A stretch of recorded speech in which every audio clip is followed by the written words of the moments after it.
वाले जीवन काल में कुछ गलतियां पाप हुए हैं और जो होंगे, मैं ऐसा क्या करूं कि ये गलतियां जो मैंने किया ये मेरे आने वाली फैमिली या बच्चों पर उसका कोई असर ना हो। भगवान का स्मरण करो, उनसे प्रार्थना करो और पाप की लघुता और गरिमा पर विचार करो। अगर वो साधारण पाप है तो बहुत जल्दी नष्ट हो जाएगा, और अगर असाधारण पाप है तो उसका प्रायश्चित करना होगा। अब जैसे आजकल गृहस्थों में असाधारण पाप बन रहा है, लोग जान नहीं रहे। गर्भ हत्या, भ्रूण हत्या ये जो हो रही है असाधारण पाप है। ये ले डूबेगा। ये जो अगर परा रहा ना, ये इसका प्रायश्चित नहीं किया गया ना तो आगे चलकर बुद्धि भ्रष्ट करेगा। जो बच्चे हैं उनकी बुद्धि भ्रष्ट करेगा, परिवार में अशांति, कलह और नाना प्रकार के दुख पैदा कर दे। तो कई ऐसे पाप होते हैं जो असाधारण होते हैं, उनका फिर या तो प्रायश्चित कर लेने तो भोगना पड़ेगा। अब वो अपने आप देखना चाहिए कि हमारे द्वारा जैसे किसी सोते हुए पुरुष का हिंसा आदि वृत्ति, परिस्त्री गमन, मदिरापान, मांस खाना, भ्रूण हत्या, ये सब महापाप के अंतर्गत आते हैं। पंच महापापों में ये सब आते हैं। और अगर ऐसे पाप है तो फिर भगवान का नाम कीर्तन, भगवान का नाम जप और एक बार श्रीमद् भागवत की सप्ताहिकी का पारायण किसी विद्वान भागवत प्रवक्ता से संस्कृत से बैठालकर अपने घर में 7 दिन में पूरी भागवत के 18,000 श्लोकों का गायन करा दे। हमारा विश्वास, हमारी श्रद्धा, बड़े से बड़े पाप का प्रायश्चित हो जाएगा। पर आगे से पाप ना हो, आगे से वो गलती ना हो तो श्रीमद् भागवत का सप्ताहिकी गान और नाम जप और नाम कीर्तन, इससे पाप नष्ट हो जाते हैं।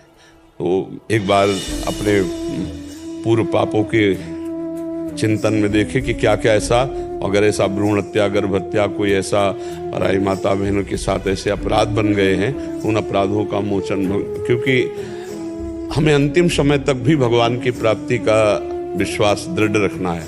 हमें मानव जीवन व्यर्थ नहीं जाने देना। यदि हम भूल से ऐसी गलती कर चुके हैं, हमसे अपराध बन चुका है, तो उसका मोचन भी है। हम अपने जीवन को नष्ट नहीं होने देंगे। हम भगवान की आराधना के बल से, भजन के बल से उसका नाश करेंगे। पर जब ऐसे कोई प्रारब्ध बनाने वाले पाप बन गए हैं तो उनका प्रायश्चित फटाफट कर लेना चाहिए। उसका प्रायश्चित है भगवान के 18,000 श्लोकों का जस गायन। श्रीमद् भागवत समर्थ गरज रही। महत पापों, देखो धुंधकारी महापापी था, उसने परिस्त्री गमन भी किया था, हिंसा भी किया था, मदिरा भी पीता था, मांस भी खाता था, बड़ा पापी था। लेकिन 7 दिन भागवत सुनने के बाद विमान आया और भगवान के धाम को गया। ऐसे ही कई उदाहरण मिलते हैं। तो भागवत एक समर्थ है, श्रीमद् भागवत महापुराण समर्थ है।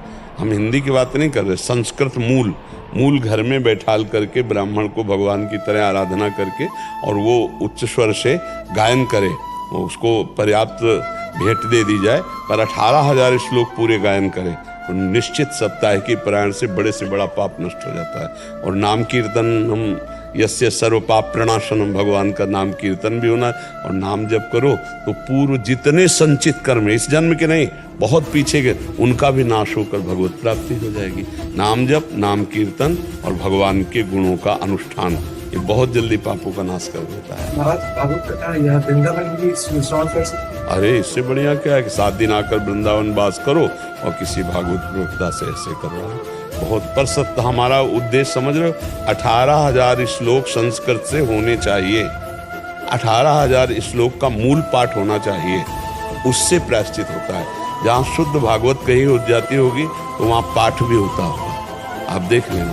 अगर अब पहले, अब आज के तो हमें पता नहीं कि आज क्या पद्धति चलाई जाती। पहले 5 ब्राह्मण या 11 ब्राह्मण पाठ में बैठते थे। अभी भी होता है, होता है। हाँ, और फिर वो कथा भगवत, हिंदी से भगवत वार्ता, भगवत कथा गान की जाती है अलग, लेकिन पाठ करने वाले अलग होते हैं। हाँ, तो मूल चीज पाठ है, क्योंकि मूल 18,000 श्लोक पाठ होते हैं। कथा तो मेन प्रधान चरित्र लेकर कहा गया और आनंदित हुआ गया, लेकिन काम बनता है मूल पाठ से। मूल पाठ जो संस्कृत से होता है। स्वयं भी कर सकते हैं उसका। बहुत अच्छा, बहुत उत्तम। यदि उसका ज्ञान हो तो, शुद्ध संस्कृत का ज्ञान हो तो बहुत उत्तम बात है। फिर तो उसमें 7 दिन क्या, रोज करो, 5 अध्याय 10 अध्याय रोज करो, साल भर में हो जाए तो भी कोई बात नहीं, रोज है। महाराज जी, जैसे मैंने पढ़ना स्टार्ट करी, अपराध हो गया था तो मैंने सत्संग सुना, क्या? पढ़ना स्टार्ट किया, इनसे कोई अपराध हो गया था जो आपने बताया था उसको। हाँ, पर वो देखो ऐसा है कि आप शुद्ध पढ़ पाओ, आप पूरा पाठ कर पाओ, गृहस्थी में बड़ी समस्याएं हैं। मान लो आपका शरीर अशुद्ध हो गया, फिर आप पाठ कैसे करोगे? मैं ये पूछ रही हूँ, मैंने उसको 6 महीने में मैंने उसको पूरा करा है। पाठ पर शुद्धता से क्या? संस्कृत से? अब पहले मैंने हिंदी से पढ़ा थी पहली बार, अब मैं संस्कृत से पढ़ रही हूँ उसको। संस्कृत पढ़ना आता है पूरा? उसको जोड़ के मैं उसको पढ़ रही हूँ धीरे धीरे। वो तो कर दो, लेकिन प्रायश्चित करने के लिए जोड़ तोड़ नहीं चाहिए, सीधे बाण चाहिए। शत्रु को मारने के लिए जोड़ तोड़ नहीं चाहिए, उसके लिए सीधे प्रहार चाहिए।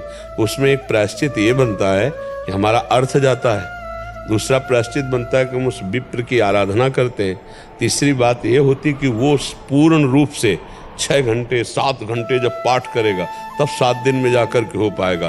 तो बड़ा तप बनता है। तो जब हम अर्थ देते हैं, उसको भोजन प्रसाद पवाते हैं, उनकी आराधना कर, तो हमारा सच्चा प्रायश्चित हो जाता है। रोज अपने करें तो अच्छा ही है, पर हमें लगता है एक बार किसी ब्राह्मण से जरूर करा लेना चाहिए, उससे ज़्यादा लाभ की प्राप्ति है, उससे प्रायश्चित सच्चा प्रायश्चित हो जाता है। अब अपने लोग जब संस्कृत का ज्ञान नहीं, तो ऐसे ऐसे शब्द की त्रुटि हो जाएगी, अशुद्ध हो जाएगा।